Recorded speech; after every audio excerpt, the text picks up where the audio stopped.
یہ رجب کا مہینہ چل رہا ہے، اور رجب کا مہینہ ان 4 مہینوں میں سے ایک ہے جو کہ حرمت والے ہیں، اور جن میں گناہ کرنے سے اللہ تعالیٰ نے خاص طور پر منع فرمایا ہے۔ اور لوگوں میں یہ مشہور ہے کہ اسراء اور معراج کا واقعہ اسی رجب کے مہینے میں پیش آیا تھا۔ اہل علم کے اس بارے میں کئی ایک اقوال ہیں، ان میں سے ایک قول یہ بھی ہے، لیکن یہ ثابت نہیں ہے صحیح حدیثوں سے کہ اسراء اور معراج کا واقعہ رجب کے مہینے ہی میں پیش آیا تھا۔ دوسرے بھی اقوال ہیں، بعض اہل علم نے کہا ہے کہ رمضان میں پیش آیا تھا، اور بعض نے یہ بھی کہا تھا کہ ربیع الاول کے مہینے میں پیش آیا تھا۔ اللہ ہی بہتر جانتا ہے، لیکن یہ اسراء اور معراج کا واقعہ نبی کریم صلی اللہ علیہ وسلم کی مکی زندگی کے آخری دور کا واقعہ ہے، اور یہ واقعہ آپ صلی اللہ علیہ وسلم کے نبی بننے کے 10 سال یا 12 سال کے بعد مکہ کی زندگی میں پیش آیا تھا۔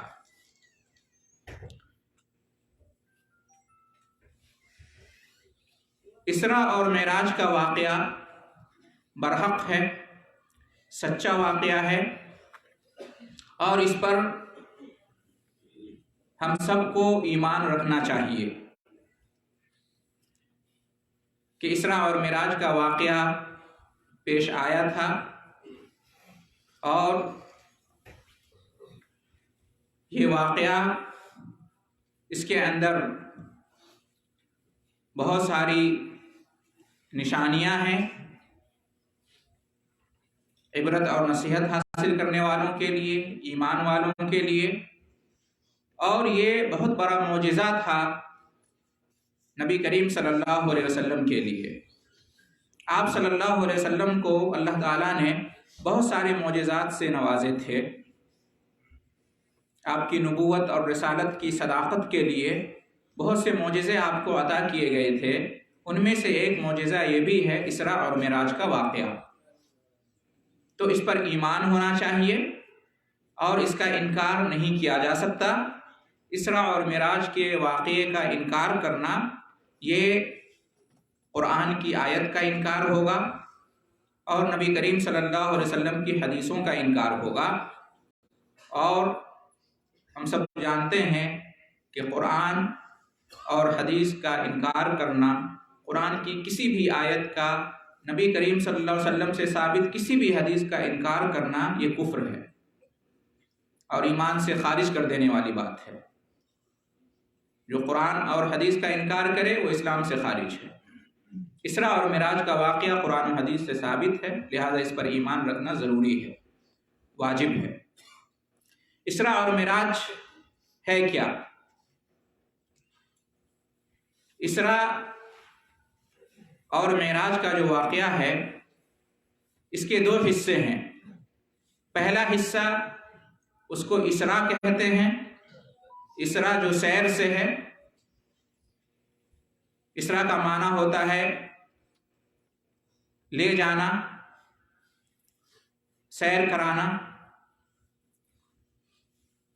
تو نبی کریم صلی اللہ علیہ وسلم کو اس واقعے میں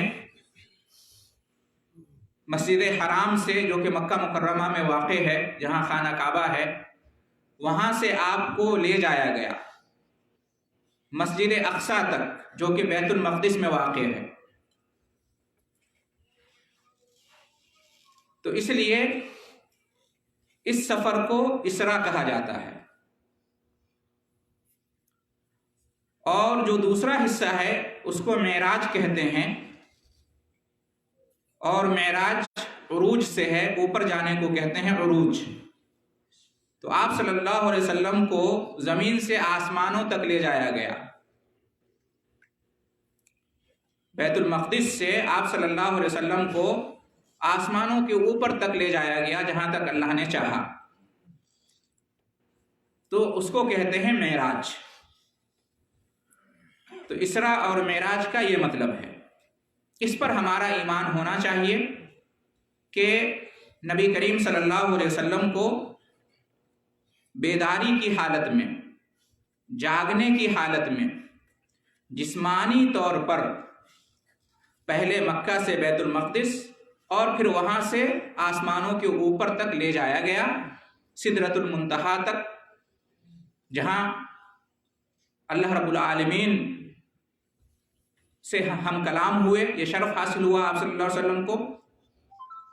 اس میں بہت ساری نشانیاں دکھائی گئی ہیں آپ کو، آپ نے جنت اور جہنم کا مشاہدہ کیا، آپ صلی اللہ علیہ وسلم نے 7 آسمانوں کی سیر کی، اور آسمانوں پر بہت سارے نبیوں سے، رسولوں سے آپ کی ملاقات ہوئی، آپ کا وہاں استقبال کیا گیا۔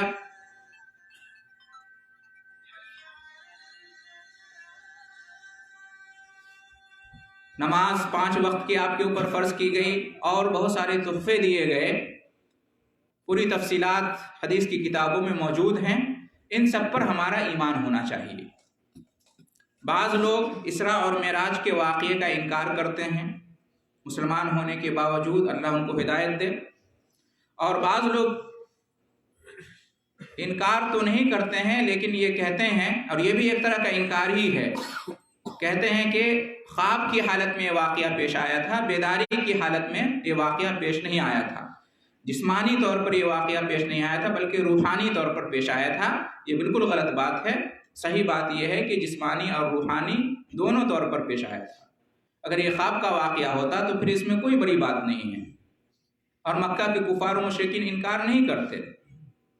خواب تو کوئی بھی دیکھ سکتا ہے، اور خواب میں انسان، ایک عام انسان بھی کہیں سے کہیں مختصر وقت میں آتا اور جاتا ہے۔ تو حقیقت یہ ہے کہ یہ بیداری کا واقعہ ہے، جسمانی طور پر یہ واقعہ پیش آیا تھا، اس پر ہمارا ایمان ہونا چاہیے۔ اور یہ کہ یہ رات کے بہت ہی مختصر سے حصے میں یہ پورا واقعہ پیش آیا تھا۔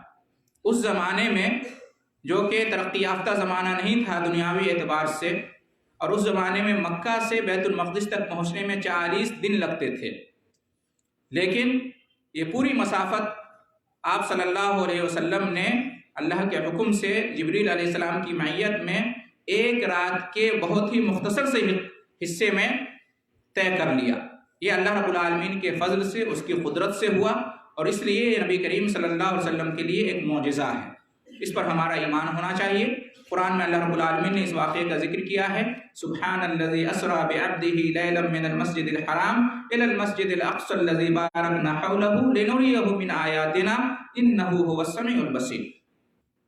یہ پاک ہے وہ ذات جو لے گیا اپنے بندے کو رات کے ایک مختصر سے حصے میں مسجد حرام سے مسجد اقصی تک، تاکہ ہم، اللہ رب العالمین فرما رہے ہیں، تاکہ ہم آپ کو دکھائیں اپنی بہت ساری نشانیاں۔ اس سرزمین پر لے کر جایا گیا آپ کو جہاں اللہ تعالیٰ نے برکتیں دے رکھی ہیں، سرزمین شام، فلسطین، بیت المقدس، یہ پورا علاقہ بابرکت علاقہ ہے، وہاں تک لے جایا گیا، اور بے شک اللہ تعالیٰ خوب سننے والا اور دیکھنے والا ہے۔ تو قرآن کی اس آیت سے ثابت ہوتا ہے کہ اسراء اور معراج کا واقعہ پیش آیا تھا، اور اس پر ایمان ہونا چاہیے، نہ انکار کیا جا سکتا ہے، اور نہ ادنا طور پر کوئی شک یا شبہ اس بارے میں ایک مومن کر سکتا ہے۔ محترم حضرات، اسراء اور معراج کا جو واقعہ ہے یہ بہت ہی مفصل ہے، اس میں تفصیلات ہیں جو ایک خطبے میں بیان نہیں کی جا سکتی۔ مختصر پورا واقعہ اس طرح سے ہے کہ آپ صلی اللہ علیہ وسلم کو آپ کے گھر سے لایا گیا فرشتوں کے ذریعے سے، اور بعض روایت میں ہے کہ ام ہانی کے گھر آپ تشریف فرما تھے تو وہاں سے لایا گیا، خانہ کعبہ کے صحن میں، حتیم کے ایریے میں، اور پھر وہاں پر آپ صلی اللہ علیہ وسلم کا سینہ مبارک چاک کیا گیا، اور آپ کے دل کو نکالا گیا، اور آپ کے دل کو زمزم کے پانی سے دھویا گیا، اس میں ایمان اور حکمت کی باتیں بھر دی گئیں، اور پھر سے آپ کے دل کو آپ کے سینہ مبارک میں اس کی جگہ پر رکھ دیا گیا اور سینہ کو بند کر دیا گیا۔ یہ واقعہ ہوا، اس کو شق صدر کا واقعہ کہتے ہیں، یہ بھی ایک معجزہ ہے، اس پر بھی ہمارا ایمان ہونا چاہیے۔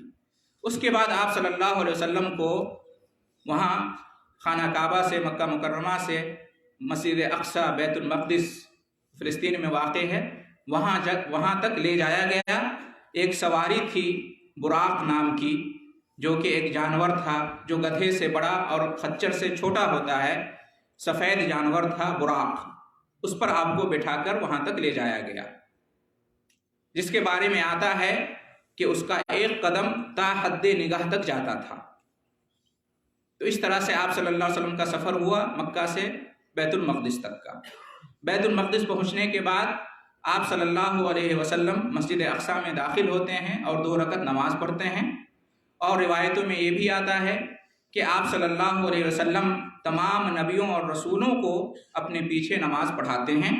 آپ صلی اللہ علیہ وسلم کی امامت میں تمام انبیاء اور رسول نماز پڑھتے ہیں، آپ امام ہوتے ہیں اور تمام انبیاء اور رسول مقتدی ہوتے ہیں، اور اس طرح سے نماز ادا ہوتی ہے۔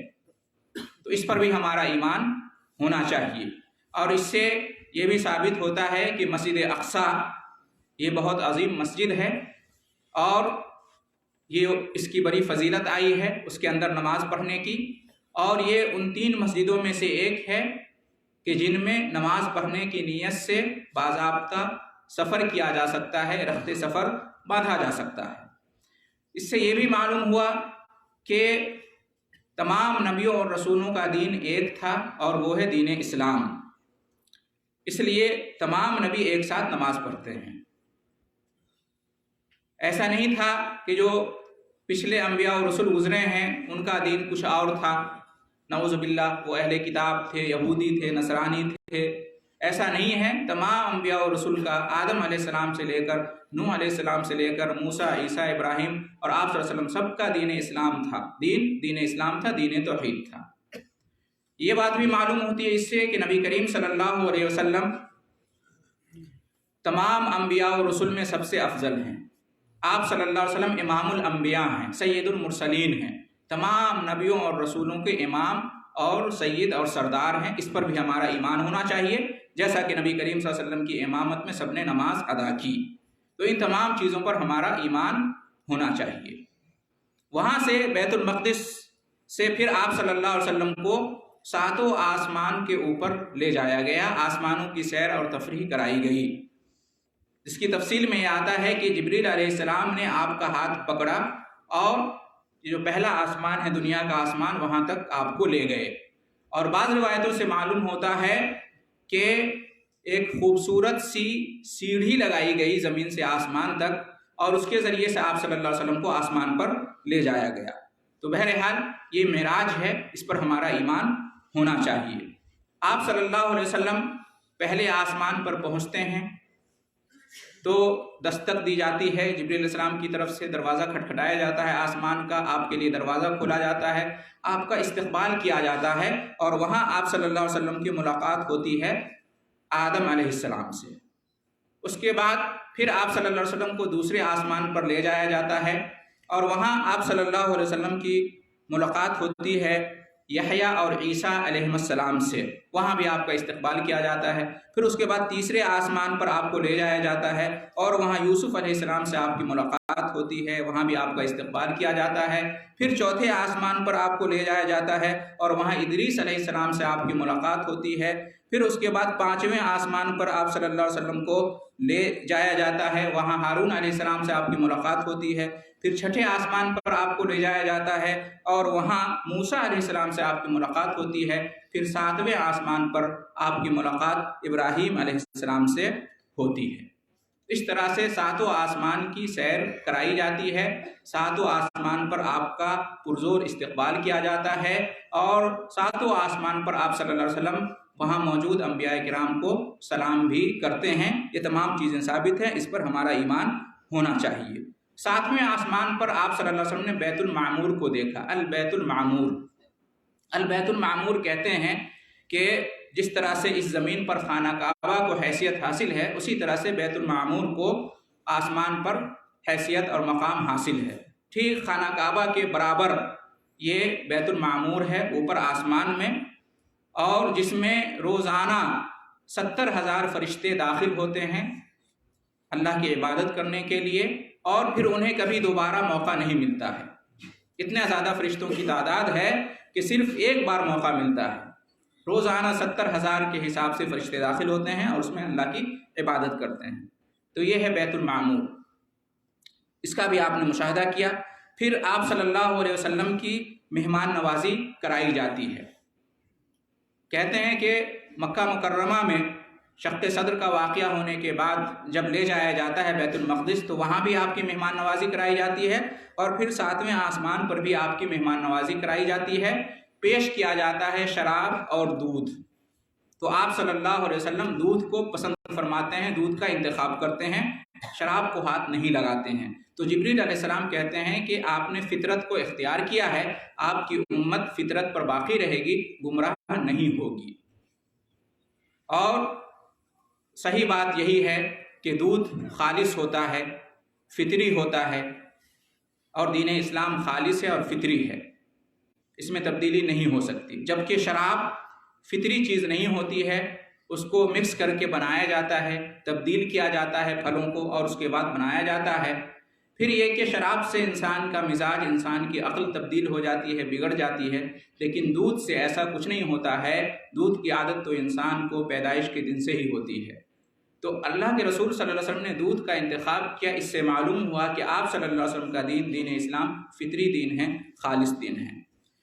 اور اس سے یہ بھی معلوم ہوا کہ دودھ بابرکت چیز ہے، اس کا استعمال کرنا چاہیے، جبکہ شراب اسلام میں حرام اور ناجائز ہے، شراب پینا، اور یہ بہت بڑا گناہ ہے۔ اسی طریقے سے محترم حضرات، آپ صلی اللہ علیہ وسلم نے سدرۃ المنتہا کو دیکھا۔ سدرۃ المنتہا تک آپ صلی اللہ علیہ وسلم کو لے جایا گیا، جہاں تک مخلوق میں سے کسی کی رسائی نہیں ہے۔ سدرۃ المنتہا ایک درخت، سدرۃ المنتہا، اس درخت کے بارے میں آتا ہے کہ اس کے پتے ہاتھی کے کان کے برابر تھے، اور اس کے پھل حجر کے مٹکے کے برابر تھے۔ سدرۃ المنتہا بہت ہی خوبصورت درخت، اور اس درخت کی جڑ میں 4 نہریں ہیں، 2 جنت کی نہریں، 2 جنت کی نہریں، اور 2 نہریں جو دنیا کے اندر ہیں، نیل اور فرات، جیسا کہ نبی کریم صلی اللہ علیہ وسلم نے بیان کیا۔ پھر اس کے بعد آپ صلی اللہ علیہ وسلم نے جبریل علیہ السلام کو اصلی صورت میں دیکھا۔ آپ جبریل علیہ السلام کے 600 پر تھے، آپ صلی اللہ علیہ وسلم نے جبریل علیہ السلام کو بہت ہی قریب سے دیکھا۔ بعض لوگ کو یہ غلط فہمی ہے کہ نبی کریم صلی اللہ علیہ وسلم نے اللہ کو دیکھا، جبکہ یہ قرآن و حدیث سے ثابت نہیں ہے۔ جبریل علیہ السلام کو دیکھا تھا، وہی واقعہ قرآن مجید میں ذکر کیا گیا ہے۔ اللہ رب العالمین کا دیدار قیامت کے دن ہوگا، جنت میں ہوگا، دنیا کی زندگی میں یہ ممکن نہیں ہے۔ اسی طریقے سے آپ صلی اللہ علیہ وسلم کو نہر کوثر دکھایا گیا، حوض کوثر دکھایا گیا، آپ صلی اللہ علیہ وسلم کو جنت کی سیر کرائی گئی، اسی طرح سے آپ صلی اللہ علیہ وسلم کو جہنم کی سیر بھی کرائی گئی۔ آپ صلی اللہ علیہ وسلم اس مقام تک بھی پہنچتے ہیں جہاں قلم کے چلنے کی آواز آتی ہے، فرشتے اللہ کے فیصلے اور احکامات کو لکھ رہے ہوتے ہیں۔ تو ان تمام چیزوں کا آپ نے مشاہدہ کیا، بہت ساری نشانیاں آپ نے دیکھی، اور پھر آپ صلی اللہ علیہ وسلم کو کئی ایک تحفے دیے گئے اسراء اور معراج کے موقع پر، لیکن وقت ہوا چاہتا ہے اور بارش بھی ہو رہی ہے، اس لیے آج کا خطبہ مختصر کیا جاتا ہے اور یہیں پہ ختم کیا جاتا ہے۔ انشاءاللہ آئندہ موقع ملا تو اسے مکمل کیا جائے گا۔ دعا ہے اللہ رب العالمین سے کہ نبی کریم صلی اللہ علیہ وسلم کو جو بھی نشانیاں دی گئیں، جو بھی معجزات دیے گئے، اس پر ہمارا ایمان ہونا چاہیے اور اس کا انکار نہیں کرنا چاہیے، اور پھر آپ صلی اللہ علیہ وسلم کی سیرت اور آپ صلی اللہ علیہ وسلم کے معجزات سے جو پیغامات ہمیں ملتے ہیں ان تمام پر ہمارا ایمان ہونا چاہیے، اور ان کو قبول کرتے ہوئے ان کے مطابق ہمیں زندگی گزارنا چاہیے۔ اللہ تعالیٰ تمام مسلمانوں کو نیک توفیق عطا فرمائے، آمین۔ وآخر دعوانا ان الحمد للہ رب العالمین۔